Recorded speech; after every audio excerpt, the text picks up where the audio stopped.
Hello everyone. Today we are going to start the activity diagram, and this is the UML, of course. So let's discuss about the activity diagram. First we will discuss about the elements, and then we will see that how to draw this UML, right? So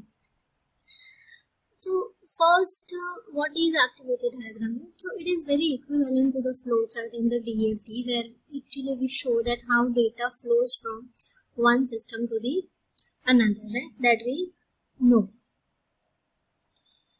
Okay, so it is equivalent to the flowchart and DFDs, and we know that in DFD, either it's a DFD or a flowchart, ultimately we show that how data flows, right? And yeah, so here it specifically shows that how actors workflow. Particularly if I talk about the customer, then what is the actors working method, or how it is associated with all the other models, or how actually one work or one process is done by the actors, right, from the starting point to the end point. So here basically we show the activity. Basically we show the activity of each entity that if we consider any activity like a payment, then from the point of the payment initiation and at the end, that how it gets completed, right? So that is about the activity.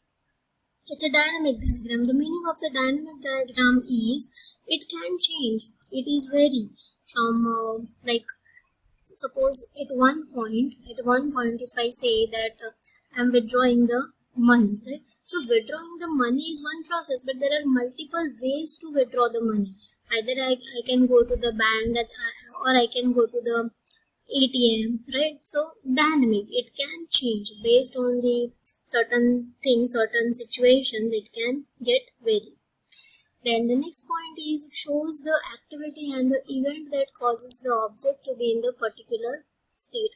This fourth point we will see in the example, that it shows that actually during the whole activity, during one activity, what is the state of the particular object.